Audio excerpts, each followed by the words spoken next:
তারেক রহমানকে 7.5 লাখ মার্কিন ডলার ঘুষ দিছিল। শুনেন তারেক রহমান বিভিন্ন কনস্ট্রাকশন কোম্পানি আর প্রতিষ্ঠানের কাছে চাঁদা চাইছিল। শুনেন, মার্কিন দূতাবাসেরই আরেকটা সূত্র বলতেছে তারেক রহমান কোটি কোটি ডলারের অবৈধ সম্পদ সংগ্রহ করছেন। ঢাকায় আগে একজন মার্কিন রাষ্ট্রদূত ছিলেন যার নাম জেমস এফ মরিয়ার্টি। উনি বলতেছেন তারেক রহমান শুধুমাত্র যে মোনেম কনস্ট্রাকশনের মতন একটা লোকাল কোম্পানির কাছ থেকে ঘুষ খাইছেন এমন না, ওই কি মোনেম কনস্ট্রাকশন তারেক রহমানকে 4.5 লক্ষ মার্কিন ডলার ঘুষ দিছিল। আসল কাহিনী হচ্ছে মার্কিন দূতাবাস এরকম কোনো দাবি করে নাই। মার্কিন দূতাবাস তাদের কেবলে মানে যে সমস্ত কমিউনিকেশন পাঠায় আর কি, তার দেশে কোথায় কি আপডেট হচ্ছে এইগুলা লিখা পাঠায় এবং বিভিন্ন বিষয়ে ওয়াশিংটনের মতামত চায়। এরকম একটা কেবল যেটা পাঠানো হয়েছে 2008 সালের নভেম্বরে, সেখানে তারা লিখছিল যে বাংলাদেশের দুর্নীতি দমন কমিশন তারেক রহমানের বিরুদ্ধে বিভিন্ন অভিযোগ আনছে, যার মধ্যে আছে অমুক কনস্ট্রাকশন ফার্ম থেকে চাঁদা দাবি, তমুক প্রতিষ্ঠান থেকে চাঁদা দাবির অভিযোগ। এটা রিপোর্টিং, এইটা মার্কিন দূতাবাসের কোনো অভিযোগ না। একটা দাবিও কিন্তু মার্কিন দূতাবাস বা তাদের কোনো সূত্র করতেছে না। এই অভিযোগ আনছে মইনুল আহমেদের সরকারের দুর্নীতি দমন কমিশন, যারা তখন -2 ফর্মুলা বাস্তবায়নে ব্যস্ত, আর আমেরিকা দূতাবাস সেই মামলাগুলোর বর্ণনা করতেছে, আর কিছু না। কিন্তু এই মামলাগুলো কিভাবে হয়েছে সেটা একটা বর্ণনা কিন্তু আছে মহিউদ্দিন আহমেদের বই 1/11-তে। এই মামলাগুলো হয়েছিল সরাসরি মইনুল আহমেদের নির্দেশে, যদিও তখনকার এনবিআর বা দুদক কেউই তারেক রহমানের বিরুদ্ধে কিছুই পায় নাই। বইয়ের 274 পৃষ্ঠাতে মহিউদ্দিন আহমেদ যখন তৎকালীন এনবিআর এর শীর্ষ কর্মকর্তাকে তারেক রহমানের মামলাগুলোর ব্যাপারে জিজ্ঞেস করছে, উনি উত্তর দিচ্ছেন, কি বলতেছেন, তাদের বিরুদ্ধে তো কোনো মেজর কেস পাওয়া যায়নি, যেমন তারেকের তো কোনো কিছু প্রমাণিত হয় নাই, তার তো কিছু পাই নাই বলতে গেলে, দেখেছেন। এবং এই 1/11 বইতে খুব বিস্তারিতভাবে লেখা আছে কিভাবে মইনুল আহমেদ বাধ্য করছিল এই সমস্ত মামলা দিতে। এবং আমরা সবাই জানি যে কিভাবে তখন ব্যবসায়ীদের তুলে নিয়ে বিভিন্ন রাজনীতিবিদদের বিরুদ্ধে মামলা করতে বাধ্য করা হইতো। সেই মামলাগুলোর সূত্র ধরে এই প্রভুপাত ভিডিও বানায় ফেলছে যে তারেক রহমান চাঁদাবাজি করছে, দেখেছেন। মানে মানুষের তো ইন্টেলেকচুয়াল একটা অনেস্টি থাকবে। উনাকে আবার ছাত্র পড়ায় বুয়েটে, ছাত্র কি শিখবে ওর কাছ থেকে? ছাত্র সাবজেক্ট কি শিখবে জানি না, কিন্তু নৈতিকতা তো শিখবে না ওর কাছ থেকে। এখন প্রশ্ন হইতেছে যে মামলাগুলো হইলো গত 17 বছর এই চাঁদাবাজি মামলার অগ্রগতি কি? ঘোড়ার ডিম, শূন্য।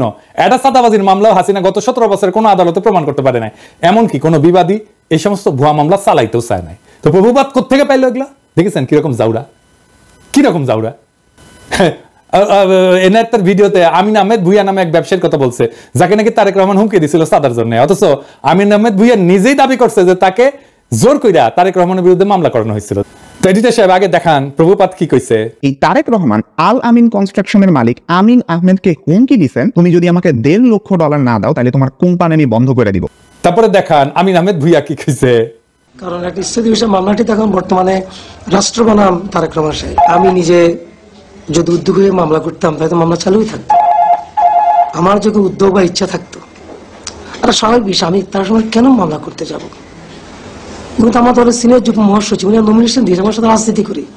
মানে প্রভুপাত ভিডিওতে যার নাম উল্লেখ করে দাবি করছে যে তার কাছে তারেক রহমান চাঁদা চাইছে, সে নিজেই বলতেছে যে তার কাছে তারেক রহমান টাকা চায় নাই, তাকে মামলা করতে বাধ্য করছে মইনুল আহমেদের সরকার। মানে ওই যে বলছে বিএনপিতে মধ্যে ক্ষমতায় আসেনি, মইনুলের পর আওয়ামী লীগ ক্ষমতায়, তাহলে ও তো এমন না জোরে চাপ দিয়ে বলছে বিএনপি, তাই না? এইটা গেল প্রথম ধাপ্পাবাজি। দ্বিতীয় ধাপ্পাবাজি ধরি, প্রভুপাত দাবি করেছে যে তারেক রহমান নাকি বাংলাদেশে সিমেন্সের সমস্ত চুক্তি থেকে 2% কমিশন নিয়েছিলেন। থার্ড এক্সাম্পল সিমেন্স থেকে এই তারেক রহমান এবং তার ভাই আরাফাত রহমান কোকো ঘুষ নিছেন বলে কিন্তু অভিযোগ আছে। একজন প্রত্যক্ষ সাক্ষী জানাইতেছেন বাংলাদেশে সিমেন্সের যত চুক্তি হইতো তার থেকে প্রায় 2% কমিশন এই তারেক রহমান নিতেন।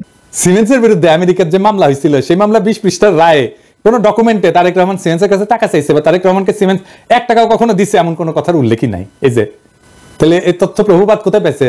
হ্যাঁ, আওয়ামী লীগ দিছে ওরে, ইন্ডিয়া দিছে ওরে, বুঝছাও।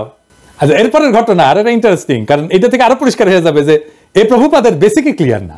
ওই দাবি করেছে যে টঙ্গীতে একটা 80 মেগাওয়াট প্ল্যান্ট নির্মাণের জন্য চীনা কোম্পানি হারবিন তারেক রহমানকে 7.5 লাখ মার্কিন ডলার ঘুষ দিছিল। শুনে 12 আগস্ট প্রধান উপদেষ্টার সাথে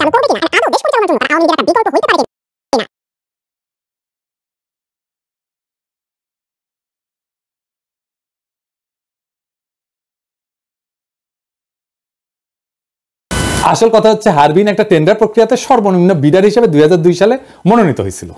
এই দরপত্র নিয়ে কোনো মামলা হয়নি কখনোই। তাই হারবিনকে কাজ দিতে তারেক রহমান ঘুষ দিছিল দাবি ভুয়া, কারণ যার টেন্ডার সর্বনিম্ন হয় সে তো এমনি কাজ পাবে। মামলাটা আসলে কি ছিল? মামলাটা ছিল হারবিন এবং তাদের বাংলাদেশের পার্টনার নির্মাণ কনস্ট্রাকশনের টঙ্গীর বেসিক শিল্পনগরীতে যে পাওয়ার প্ল্যান্ট বানানোর কাজ পায় সেটার ওয়ার্ক অর্ডার নিয়ে। খাদিজা বেগম গিয়াসউদ্দিন আল মামুনকে দিয়ে পাওয়ার প্ল্যান্টের ওয়ার্ক অর্ডারটা তাড়াতাড়ি বের করে আনে। তো এটা কনসালটেন্সি ফি হিসাবে কিছু টাকা দিছিল বলে খাদিজা বেগম নিজে দাবি করছে আদালতে। খাদিজা বেগম পুরা মামলা কোথাও বলেন নাই যে এই টাকা তারেক রহমান খাদিজা বেগমের কাছে চাইছে বা দিতে বাধ্য করছে। তাই 2013 সালে এই মামলায় তারেক রহমানের নাম ছিল, কিন্তু তারেক রহমানকে খালাস দেয় আদালত, মানে হাসিনার আমলে তারেক রহমান আদালত থেকে খালাস পায় হাসিনার আমলে। কিন্তু যে বিচারক খালাস দেয় সে আবার খালাসের রায় দিয়ে দেশে থাকতে পারে নাই, তার এসকে সিনহার মতো দেশ ছাড়া করে বাধ্য করা, উনি মানে ফিনল্যান্ডে আছেন।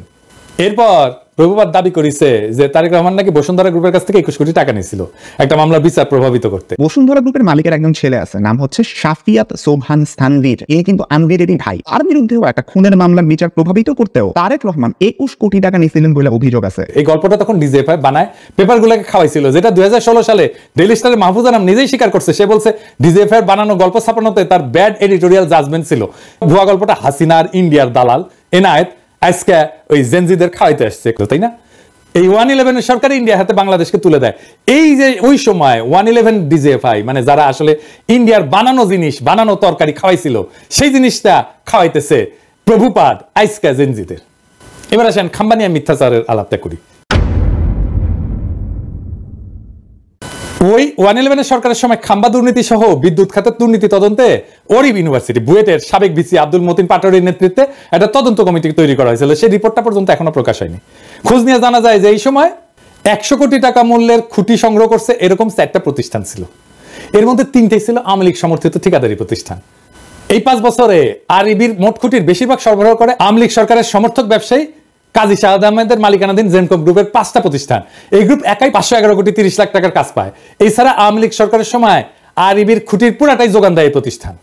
2002 থেকে 2003 সাল বিএনপি সমর্থিত ঠিকাদারদের ছোট ছোট আরো কয়েকটা প্রতিষ্ঠান কাজ পেলেও 100 কোটি টাকার মতো কাজ করছে গিয়াসউদ্দিন আল মামুনের মালিকানাধীন খাম্বা গ্রুপের 2টা প্রতিষ্ঠান। তবে জোট সরকারের 5 বছরের প্রথম 1 বছর এই প্রতিষ্ঠান কিন্তু কোনো কাজ পায়নি। জোট সরকারের 5 বছরে আরইবির লাইন অধিগ্রহণের আওতায় মোট 879 কোটি 31 লাখ 22 হাজার টাকার কংক্রিট খুঁটি কেনা হয়। এর মধ্যে জেমকন গ্রুপের 5টা প্রতিষ্ঠান খুঁটি সরবরাহ করে 511 কোটি 30 লাখ টাকার, কনফিডেন্স গ্রুপ সরবরাহ করে 119 কোটি 79 লাখ টাকার খুঁটি, খাম্বা গ্রুপের 2টা প্রতিষ্ঠান সরবরাহ করে 102 কোটি 10 লাখ টাকার খুঁটি। এবার এই যে সে পাশে লেখেন তো, কন্টেক্ট গ্রুপ সরবরাহ করে 85 কোটি 4 লাখ টাকার। এছাড়া টেস্কো পাওয়ার লিমিটেড 24 কোটি, রয়্যাল গ্রিন 13 কোটি, লুমেক রুম্বার 20 কোটি ও এবং অন্য একটা প্রতিষ্ঠান নাম ভুলে গেছি 25 লাখ টাকার একটা খুঁটি সরবরাহ করে। 2003-4 সালে আরইবির মোট খাম্বা কেনে 214 কোটি টাকার। এর মধ্যে জেমকন 104 কোটি, মানে অর্ধেকেরই। খাম্বা 41 কোটি, কনফিডেন্স 31 কোটি, কন্টেক্ট 26 কোটি, টেস্কো পাওয়ার 20 কোটি, রয়্যাল গ্রিন 5 কোটি টাকার কাজ পায়। 2004-5 সালে আরইবির মোট খুঁটি কেনে 194 কোটি টাকা। এর মধ্যে জেমকন 87 কোটি টাকা, খাম্বা মাত্র 29 কোটি, কনফিডেন্স 27 কোটি, কন্টেক্ট 21 কোটি, রয়্যাল গ্রিন 5 কোটি টাকা, অন্য একটা কোম্পানি 2 কোটি টাকার কাজ পায়। 2005-6 সালে 127 কোটি টাকা কাজের মধ্যে জেমকন 68 কোটি, খাম্বা 25 কোটি, কনফিডেন্স 25 কোটি, কন্টেক্ট 11 কোটি, রয়্যাল গ্রিন 2 কোটি টাকার কাজ পায়। তাহলে দেখা যাচ্ছে খাম্বার সাথে দুর্নীতিতে ওতপ্রোতভাবে জড়িত ছিল আওয়ামীপন্থী ব্যবসায়ী কাজী শাহাদের জেমকন গ্রুপ, তাই না? হিসাবটা কি বলে? হিসাব তো পাক্কা হিসাব, আপনি নিয়ে আসতে পারেন, এখনো নিয়ে আসতে পারেন, এইসব তো সরকারের কাছেই আছে। তো খাম্বা কি প্রভুপাত তোর পাশাই ঢুকাইছে? হ্যাঁ, খাম্বা বেচলো আওয়ামী লীগ আর প্রভুপাতের পশ্চাতে ঢুকলো বিএনপির খাম্বা। এবার আসেন জিয়া অরফানেজ নাই, এটা হাসিনার আদালতও বলে নাই, কোনোদিন দাবিও করে নাই, কিন্তু হাসিনা আর ইন্ডিয়ার দালাল এনায়েত প্রভুপাত দাবি করেছে। এবার আসেন রাজনৈতিক ষড়যন্ত্র নিয়ে আলাপ করি। দ্বিতীয় এক্সাম্পল, 10 ট্রাক অস্ত্র। বাংলাদেশের ইতিহাসে সর্ববৃহৎ অস্ত্র আর গোলা বারুদের চালান আটক করা হয় 2004 সালের 1 এপ্রিল রাতে। তো প্রভুপাদ হঠাৎ করে দুর্নীতি বিশেষজ্ঞ থেকে রাজনৈতিক ষড়যন্ত্র বিশেষজ্ঞ হয়ে গেল, ব্যাখ্যা করতে আসতে 10 ট্রাক অস্ত্র মামলা নিয়ে। তো 10 ট্রাক অস্ত্র মামলার ব্যাপারে আমাদের প্রভুপাদের দেখা যাচ্ছে যে আমাদের দেশের মানুষের উপরে ভরসা কম, তাই সব সূত্র হচ্ছে ভারতীয় গোয়েন্দারা, যারা 10 টাকা অস্ত্রের দোষ চাপায় বাংলাদেশকে বিপদে ফেলতে বদ্ধপরিকর ছিল। এখানে যদি বিএনপির কোনো ভুল থাকে তাহলে কি বর্তমান অন্তর্বর্তীকালীন সরকারের প্রধান উপদেষ্টা ডক্টর ইউনূসকে একইভাবে দোষারোপ করা যাবে না? উনিও তো ভারতের টিভি মিডিয়া এনডিটিভির সাথে সাক্ষাৎকারে বলছেন বাংলাদেশকে ভারত অস্থিতিশীল করতে চাইলে ভারতের 7 সিস্টার অক্ষত থাকবে না, বলছে না? তাইলে ভারতকে চাপে রাখার ব্যাপারে পররাষ্ট্রনীতি কি বিএনপির ভুল ছিল? এই নীতির কারণে বিএনপির ভোট পেতে বাধা থাকবে কেন?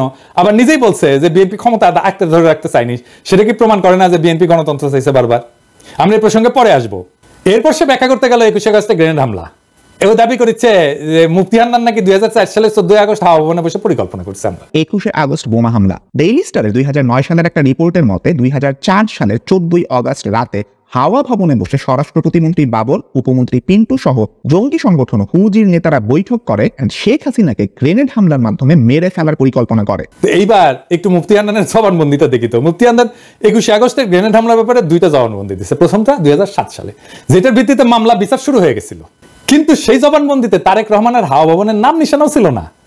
এই জন্য শেখ হাসিনা 2009 সালে মুফতি হান্নানকে রিমান্ডে নিয়ে নির্যাতন করিয়া তারেক রহমানের হাওয়া ভবনের নাম বের করার দায়িত্ব দেয় তার বিশ্বস্ত দালাল আব্দুল কাহার আকন্দকে। এরপরে 120 দিন রিমান্ডে নির্যাতনের পর মুফতি হান্নানকে দিয়ে জোর কইরা 2011 সালে বলানো হয় যে এই হামলার আগে সে হাওয়া ভবনে তারেক রহমানের সাথে দেখা করছিল।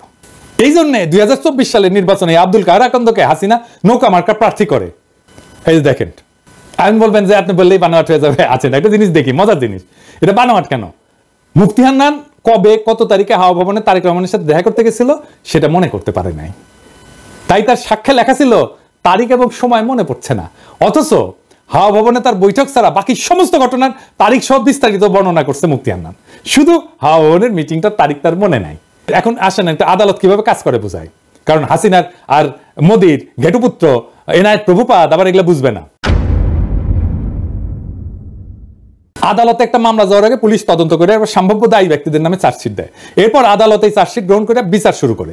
বিচারে বাদী এবং বিবাদী পক্ষ তাদের পক্ষে সাক্ষী হাজির করে। এছাড়া আসামিদেরকেও হাজির করা হয়। সবাইকে দুই পক্ষের আইনজীবীরা জেরা করে, মানে বিভিন্ন প্রশ্ন জিজ্ঞেস করে ঘটনার সত্যতা নির্ধারণের চেষ্টা করে। এই জেরার পর সবার যুক্তি তর্ক শুনে আদালত রায় দেয়। এখন খালি মুফতি হান্নান কেন, তার বাপও যদি জবানবন্দি দেয় যে তার 21 আগস্টে বোম মারছে তারেক রহমানের কথা, কিন্তু আদালতের জেরায় যদি প্রমাণ হয় তাদের দাবি মিথ্যা, তারা খালাস পেয়ে যাবে। আর যদি তাদের জেরা করার কোনো সুযোগই দেওয়া না হয়, সেটা হচ্ছে একটা ক্যাঙ্গারু কোর্ট, যেখানে কোনো সুষ্ঠু বিচার হয় না। তাহলে যেখানে 21 আগস্টের এই পুরা মামলায় মুফতি হান্নানের জবানবন্দির উপর তৈরি, সেই মুফতি হান্নানকে এই মামলায় জেরারই সুযোগ দেওয়া হয় নাই, বুঝছেন? জেরা করার ঠিক আগে মুফতি হান্নানকে ফাঁসিতে ঝুলায় খুন করে শেখ হাসিনা, যেন এই ঘটনার পিছনের সত্য সামনে না আসে। বুঝছেন তো কি রকম ক্যাঙ্গারু কোর্ট, কি আদালত, কি রায়, কি বিচার হয়েছে? মুফতি হান্নানের জবানবন্দি ছাড়া এই মামলার বিচারিক প্রক্রিয়াতে কেউ দাবি করে নাই যে হাওয়া ভবনে কোনো মিটিং হয়েছিল, যেখানে এই হামলার সিদ্ধান্ত নেওয়া হয়েছিল। আর মুফতি হান্নানকে অকথ্য নির্যাতন করে একটা জবানবন্দি আদায় করলে সে জবানবন্দির কোথাও এই মিটিং এর তারিখের উল্লেখ নাই, আগে বলছি। কিন্তু হাসিনার দালাল, ইন্ডিয়ার দালাল এনায়েত প্রভুপাদ জেনে গেছে যে মিটিং ঠিক 14 আগস্ট হয়েছিল।